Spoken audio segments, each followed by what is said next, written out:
Hello students, very good afternoon. आज हम करने वाले हैं व्याख्या कौशल कैसे करते हैं और क्या होता है। स्किल ऑफ एक्सप्लेनिंग इसको इंग्लिश में कहते हैं। लास्ट वीडियो में जैसे मैंने आपको बताया था कि शिक्षण कौशल यानी कि टीचिंग स्किल क्या होती है। माइक्रो टीचिंग में जो हमारे जो जितने भी क्लास में पढ़ाने के लिए जो हम स्किल यूज़ करते हैं उसको हम शिक्षण कौशल कहते हैं। और उसमें कई सारी कौशल है, जिसमें से पहला आपका है व्याख्या कौशल। जैसे मैंने आपको लास्ट वीडियो में बताया था कि ये आपके 5 कौशल हैं। व्याख्या कौशल, दृष्टांत कौशल यानी कि एग्जाम्पल देखिए, पुनर्वर्ण कौशल, प्रश्न कौशल और ये उद्दीपन परिवर्तन कौशल। तो आज हम पहला करने वाले हैं व्याख्या कौशल। जिससे पहले जो वीडियो था आपका वो था शिक्षण कौशल से क्या अभिप्राय है। तो शिक्षण कौशल में आपके डेफिनेशन करने के बाद बताया था कि ये 5 आपके शिक्षण कौशल होते हैं। इसी के बारे में हम आगे वीडियो में करने वाले हैं। तो आज आपका पहला टॉपिक होगा इसके व्याख्या कौशल, जिसका मैं आपको उसमें सारा डिटेल में बताऊंगी कि इसकी परिभाषा क्या है, इसकी आवश्यकता क्या है और इसका एक एग्जाम्पल भी देंगे कि हम कैसे शिक्षण कौशल क्लास में यूज़ करते हैं माइक्रो टीचिंग में। तो ये आपका व्याख्या कौशल की परिभाषा 2, इसके आवश्यक घटकों की व्याख्या। अर्थ देखिए, इसका हम इसका अर्थ करेंगे, फिर इसके कितने भाग हैं, इसके कितने पार्ट होते हैं, घटक कितने हैं, कौन कौन से व्यवहार करने चाहिए टीचिंग में और कौन कौन से व्यवहार हमें नहीं करना चाहिए, अवांछनीय कौन से हैं वो, और इसमें हम और इसको प्रभावशाली कैसे बना सकते हैं वह इस बारे में। और फिर इसके बाद है इसका एक सूक्ष्म आदर्श यानी कि सैम्पल एक, ठीक है, micro teaching plan for practicing skill of explaining. तो ये आपको यहाँ पर, ठीक। तो ये कैसे करते हैं ये मैंने आपको यहाँ लिख के बता रखा है कि क्लास में कैसे आपको इसका यूज़ करना है इस कौशल का। तो अर्थ देखिए, पाठ को आसान बनाकर प्रस्तुत करना और उसे ग्रहण करने के योग्य बनाने के कौशल को हम व्याख्या कौशल कहते हैं। यानी जो आपके पास विषय वस्तु है उसको आप आसान तरीके से बच्चों को सामने प्रस्तुत करना और बच्चे समझ सके, ग्रहण कर सके, इसी को व्याख्या कौशल कहते हैं। इसमें छात्रों के जिज्ञासाओं का समाधान किया जाता है। व्याख्या कौशल का प्रयोग सभी विषयों में जरूरी होता है, इसके बिना विषय वस्तु को प्रस्तुत करना संभव नहीं है। तो ये आपको व्याख्या कौशल की सिंपल एक डेफिनेशन हो गई।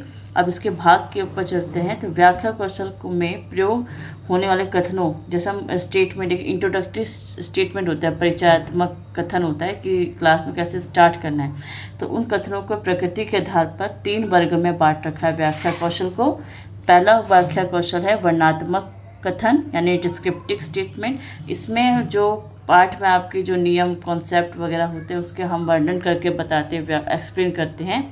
दूसरा अर्थात्मक कथन, इंटरप्रेटिव स्टेटमेंट, यानी कि कोई ऐसा उसमें पाठ जिसमें हम उसको अर्थ समझाकर, अर्थ बताकर फिर हम उसकी व्याख्या करते हैं। कारण बताने वाले कथन, रीज़न गिविंग स्टेटमेंट। तो इसमें आपका होता है कि इसमें हम जो भी घटना है, जो भी कॉन्सेप्ट है पाठ में, उसको हम अच्छे से समझाते हैं, कारण बताते हैं कि कब, क्यों, कहाँ, कैसे वाले प्रश्न इसमें बनते हैं। तो इस कौशल को व्यवहारिक रूप से प्रयोग करते समय शिक्षक प्राय मौखिक, इसमें ज़्यादा आपका मटेरियल नहीं यूज़ होता कि TLM आपको ज़्यादा चाहिए शिक्षा पढ़ाने के लिए, जो मटेरियल कुछ नहीं चाहिए, बस इसमें आपको ज़्यादा सारा काम मौखिक होता है। हाँ, कभी कभी थोड़े बहुत डिफ़िकल्ट वर्ड जो आप ब्लैक बोर्ड पर आप लिख के बता सकते हो, जैसे इसमें लिखा है। व्यावहारिक रूप से प्रयोग करते समय शिक्षक प्राय मौखिक अभिव्यक्ति को साधन बनाता है। कभी कभार आवश्यकता पड़ने पर वह कठिन शब्द या महत्वपूर्ण तथ्य या संदेश आदि को ब्लैक बोर्ड पर लिख सकता है।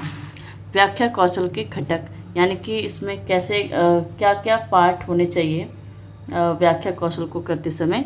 तो वो है आपका पहले इसमें वांछनीय व्यवहार, ठीक। वांछनीय यानी कि जो हमें व्यवहार होने चाहिए क्लास में, डिजायरेबल बिहेवियर। व्याख्या संपर्कों का प्रयोग, यूजिंग एक्सप्लेनिंग लिंक्स। तो व्याख्या ऐसी होनी चाहिए जो चैप्टर से रिलेटेड हो, पार्ट से रिलेटेड हो, ठीक। और उसको प्रभावशाली, कुछ ऐसे शब्द होते हैं, कुछ ऐसे वर्ड होते हैं जो कि आपकी व्याख्या को जोड़ते हैं, ठीक है। दृश्य प्रविधि का प्रयोग, यूज़ ऑफ विजुअल टेक्निक। तो आप कहते हैं कि कहने से ज़्यादा एक चित्र जो है अच्छी बातें समझा जाता है कि कई, इसलिए आप कोई विजुअल टेक्निक भी आप इसमें यूज़ कर सकते हो समझाने के लिए। प्रस्तावनात्मक कथन, इंट्रोडक्टरी स्टेटमेंट, आप इसको स्टार्ट कैसे करते हैं किसी भी चीज़ को, स्टेटमेंट को, श्रोताओं को उनके मेंटल को तैयार करने के लिए आपको एक इंट्रोडक्टरी स्टेटमेंट, आपको कुछ कहना पड़ता है वाक्य समझाने के लिए, जिससे कि बच्चे जो है अपने मन में एक त्याग कर लें कि उन्हें क्या पढ़ाने वाले हैं। निष्कर्षात्मक कथन, अध्यापक जब कुछ कथन का प्रयोग कर देता है तो बाद में उस व्याख्या का क्या करता है, एक्सप्लेन का क्या करता है, निष्कर्ष निकालता है या सारांश देने के लिए किया जाता है और उसमें फिर विद्यार्थी के सामने उसको रखते हैं, ठीक, और इनका प्रयोग उसी के आधार पे निकालते हैं। तो ये वो आपका हो गया निष्कर्षात्मक कथन। तकनीकी शब्दों की परिभाषा, अब कभी कभी वाक्य में एक्सप्लेन करते समय कोई वर्ड आ जाता है तो उन वर्ड को आप ब्लैक बोर्ड पे लिख के उसको फिर उसका आप उसको मीनिंग भी समझाना पड़ता है, ठीक है। तो उसको बोलते हैं तकनीकी शब्दों की परिभाषा भी दी जाए। अब कभी कभी आपने कोई वर्ड बोल दिया अचानक से, बच्चों ने पहले कभी नहीं सुना हो तो बच्चे फिर रिलेट नहीं कर पाते, समझ नहीं पाते। यानी कि जब आपको पढ़ाते समय कोई आप ऐसा वर्ड आ जा रहा है तो उस बच्चों को आप उसकी परिभाषा बताएं। फिर विद्यार्थियों के लिए रोचक होनी चाहिए। अनिवार्य बिंदुओं को समाहित करना चाहिए, जो जो आपको इम्पोर्टेंट है कि यहाँ पे इसको इस मीटिंग में आपको ये क्लास में पूरा करना है, तो उसमें अनिवार्य इम्पोर्टेंट पॉइंट्स को ये आप एक्सप्लेन कीजिए, ठीक है। और फिर लास्ट में आपको विद्यार्थियों की सहभागिता, यानी कि आप उसे आपको बच्चों को समझ में कितना आया उसका पार्टिसिपेशन आप जान सकते हैं, ठीक। और अवांछनीय व्यवहार यानी कि अनडिज़ायरेबल बिहेवियर, तो कभी कभी हम टॉपिक को पढ़ाते पढ़ाते बाहर चले जाते हैं, कोई और टॉपिक सब्जेक्ट से जो हमारा स्टार्ट था कोई हम और चले जाते हैं कभी कभी अध्यापक, तो असंबंधित कथनों का प्रयोग नहीं करना है, यूजिंग इररिलेवेंट स्टेटमेंट, ठीक। कभी कभी उसका हो जाता है तो जो कि असंबंधित कथन इन्हें कहा जाता है। इसमें विद्यार्थियों के योगदान समझने में कोई भी उसका योगदान नहीं होता है। कथनों में तारतम्य यानी कि कंटिन्यूटी होना चाहिए स्टेटमेंट में। आप अगर स्टेटमेंट बोल रहे हो तो लगातार आपको उसमें बोलना है, कंटिन्यू रखना है, ताकि अगला स्टेटमेंट दूसरे स्टेटमेंट से लिंक हो। ये नहीं कि आपके स्टेटमेंट आगे है फिर आपने नया एकदम से अलग बोल दिया कि बच्चों में तालमेल नहीं बन रहा, तालमेल नहीं बैठ रहा। भाषा में धारा प्रवेश हो यानी कि फ्लुएंसी इन लैंग्वेज, आप बिना बेधड़क बिना रुके आप अपनी भाषा को में उसको एक्सप्लेन कर सकते हैं, ऐसी आपको भाषा होनी चाहिए, ठीक है। प्रभावशाली भाषा होनी चाहिए। भाषा का प्रभाव बनी रहता है तो बच्चों की रुचि बनी रहती है। उपयुक्त शब्दों मुहावरों का प्रयोग, तो आपको ये उसमें यह है कि अगर आपको समझाते हो तो आप कुछ ऐसे शब्द याद होने चाहिए, ऐसे सब समझाना चाहिए जिससे बच्चों को दिमाग में बैठ जाए, जैसे मुहावरे वगैरह, ठीक है। या कोई उपयुक्त शब्द जो है, अच्छे शब्द जो घटना किसी से रिलेटेड हो, ठीक। तो इसलिए अध्यापकों को ऐसे कठिन वर्ड की तरह से ना समझा के उसको एक मुहावरों की तरह उनको समझा सकते हैं, ठीक है। वो भी आयु के अनुकूल, जैसे बच्चे की उम्र है उसके हिसाब से आप उसको एग्जाम्पल दे सकते हो। व्याख्या को प्रभावशाली बनाने के लिए क्या सुझाव दिए गए हैं। अध्यापक को व्याख्या कौशल को प्रयोग करते समय निम्नलिखित बातों का ध्यान रखना चाहिए। शिक्षक और छात्रों के पास कोई ना कोई उद्देश्य अवश्य होना चाहिए, यानी कि हम क्या पढ़ाने वाले हैं और बच्चों को क्या समझ में आने वाला है, इसका पहले उद्देश्य सबको पता होना चाहिए, क्योंकि बिना उद्देश्य के कोई भी काम करना बेकार होता है। व्याख्या उपदेश के रूप में ना हो के सरल एवं आकर्षक भाषा होनी चाहिए। कभी कभी हम बच्चों को लेक्चर देते जाते हैं और उपदेश की तरह, ठीक है, तो बच्चे को सीखने जा वो खाली उपदेश की तरह रखता है और उसमें कुछ आकर्षक नहीं होता है इसमें। व्याख्या बालकों की उम्र, अनुभव एवं मानसिक स्तर के अनुसार होनी चाहिए। छोटे बच्चों को देखोगे आप, जो उनको लेक्चर से आप नहीं समझा सकते जितना आप बड़ी क्लास के बच्चों को समझा सकते हो, इसलिए बच्चों की उम्र के हिसाब से आप वैसे लेक्चर, वैसे आप TLM का, शिक्षण सामग्री का इस्तेमाल कर सकते हो। व्याख्यान के साथ साथ मुख्य बिंदुओं को आप ब्लैक बोर्ड पर लिखते भी जाना चाहिए, ठीक है, कि आप हम इस यहाँ पढ़ चुके हैं, ये इतना हो चुका है, ये पॉइंट्स हो चुके हैं, क्लियर हो चुके हैं, तो ये सब उसमें आपको एक्सप्लेन में आपके व्याख्या कौशल में होना चाहिए। इस कौशल में अध्यापक को बीच बीच में छात्रों से प्रश्न पूछते रहना चाहिए। व्याख्या के दौरान विषय सामग्री से संबंधित विभिन्न सहायक सामग्री का भी प्रयोग किया जाना चाहिए, ठीक है। एक तो बच्चों से पूछना भी चाहिए कि उन्हें समझ में आ रहा है कि नहीं आ रहा है, और विषय सामग्री जो भी है वो भी आपको बीच में आप प्रयोग कर सकते हो। व्याख्या कौशल के अंतर्गत पाठ के अंत में सारांश देना भी बहुत ही लाभदायक है, यानी लास्ट में आपने जो पढ़ाया उसका एक निचोड़, उसका एक समरी आप बच्चों को समझा सकते हो। अब हम इसका एग्जाम्पल देखते हैं कि क्लास में हम इसका माइक्रो टीचिंग में कैसे यूज़ होता है। तो व्याख्या कौशल के अभ्यास के लिए आदर्श सूक्ष्म पाठ योजना यानी कि माइक्रो टीचिंग प्लान, ठीक है, ये प्रैक्टिस के लिए बनाया गया है। ये दिया है मैंने, यहाँ पे लिखा हुआ है, यहाँ पे आप देख सकते हो व्याख्या कौशल, यहाँ पे आएगा छात्र अध्यापक का नाम, ठीक, यहाँ पे आज डेट डाल सकते हो, आज की डेट डाल सकते हो। आज डेट कितनी है? 8/6/2023। विषय आपका क्या है? हम सामाजिक विज्ञान का करने वाले हैं।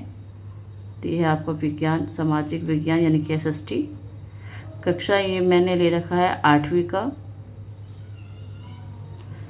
और माइक्रो टीचिंग तो 5 से 7 मिनट तक होती है। उप विषय यानी कि आपका टॉपिक क्या है, आप क्या एक्सप्लेन करने वाले हो, वो टॉपिक आप यहाँ लिखते हैं। तो ये टॉपिक मेरा है खनिजों के प्रकार के बारे में, खनिजों के प्रकार, ठीक। और इसका स्टार्ट हम कैसे करते हैं? परिचयात्मक कथन। बच्चों, आज हम खनिजों के प्रकार नामक उपविषय के बारे में अध्ययन करेंगे। तो हमें ये ब्लैक बोर्ड पर नहीं लिखना, हमें ये बोलना है, ठीक है। कथन ये हमने बस खाली अपने लिए प्लान बनाया है कि आज क्लास में हम ऐसा करेंगे। तो ये प्लान, ठीक है, माइक्रो टीचिंग प्लान। तो ये आपका यहाँ से यहाँ तक ये बोलेंगे इंट्रोडक्शन, फिर व्याख्या। आप कैसे भी आप इसको एक्सप्लेन कर सकते हो खनिजों के प्रकार को। जैसे मैंने यहाँ लिखा है व्याख्या में, पृथ्वी पर 3,000 से अधिक विभिन्न खनिज है। संरचना के आधार पर खनिजों को मुख्यतः धात्विक अधात्विक खनिजों वर्गीकृत किया गया है। आप इसको क्लास में समझा सकते हो, आपके पास जो भी मटेरियल उससे, या फिर ओरली आप बोल सकते ज़्यादातर। और जो मेन वर्ड है आप ब्लैक बोर्ड पर लिख सकते हैं। धात्विक खनिजों में धातु खनिज कच्चे रूप में होती है, धातु कठोर रूप में है जो ऊष्मा विद्युत को संचालित करती हैं। लौह अयस्क, बॉक्साइट, मैग्नीज ये इसके उदाहरण हैं। और धात्विक खनिज 2 तरह के होते हैं, लौह और एक अलौह, ठीक है। तो लौह वाले में जिसमें लोहा पाया जाता है, और अलौह में जिसमें लोहा नहीं होता, जैसे तांबा, सीसा, सोना आदि। व्याख्या करने के बाद छात्र अध्यापक जो है, ठीक है, वो बालकों से निम्न प्रश्न पूछेगी। जैसे टीचर का ये रहा और बच्चों का कथन ये रहा। जैसे टीचर ने पूछा पृथ्वी पर कितने खनिज पाए जाते हैं, बच्चे बोलेंगे 3,000 से भी अधिक हैं। संरचना के आधार पर खनिज कितने प्रकार के होते हैं, बच्चे बोलेंगे 2 प्रकार के। तो नाम बताइए, धात्विक और अधात्विक खनिज। अलौह खनिज क्या होता है? जिनमें लोहा नहीं पाया जाता। तो ये कुछ सैंपल जैसा मैंने ये ठीक है बना रखा है कि व्याख्या कौशल कैसा होता है, ठीक है। ऐसे करते हैं इसको। और उसके बाद आप उसमें हम रेटिंग स्केल दे सकते हैं, ठीक। कुछ भी रेटिंग जैसे इसमें दिए जाते हैं, ये आपके रेटिंग है वांछनीय व्यवहार का, और रेटिंग आप दे सकते हैं। और ये आपका बैड से एक्सीलेंट की तरफ जा रहा है, ठीक है। यानी कि निम्न से उच्च, यानी कि अगर ज़्यादा अच्छा है तो 7 देंगे, बहुत अच्छा है, अगर कम है तो 1 रेटिंग देंगे, ऐसे करके। तो घटक या आपके वांछनीय व्यवहार, जैसे उपयुक्त प्रारंभिक कथनों का प्रयोग कैसे किया टीचर ने, तो 1 2 3 करके जो भी है वो करके। व्याख्या सेतुओं का प्रयोग, लिंक का प्रयोग, ठीक। आवश्यक बिंदुओं पर ध्यान देना, कितना है उसको रेटिंग स्केल 5 6 7 या 1। विद्यार्थियों का परीक्षण इसके ऊपर, ठीक है। अवांछनीय में आप रेटिंग कितना भी रेटिंग, आप 5 तक रेटिंग दे सकते हो, 3 तक, ठीक है। गुड, बैड, बेटर करके ऐसे। कथनों में प्रभाव की कमी ये। और मैंने रेटिंग स्केल का भी एक वीडियो बना रखा है, आप उसको देख सकते हो। मुहावरों आदि का स्पष्ट ये।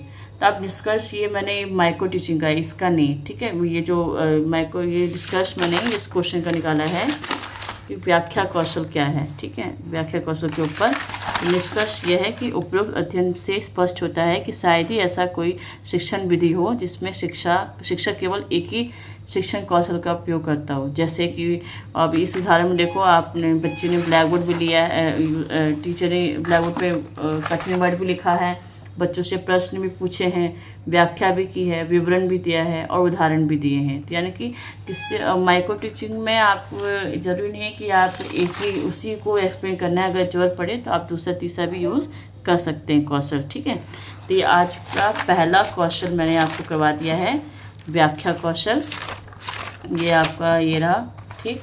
व्याख्या कौशल हो गया है। अब हम करेंगे दृष्टांत कौशल नेक्स्ट वीडियो में। तब तक के लिए गुड लक।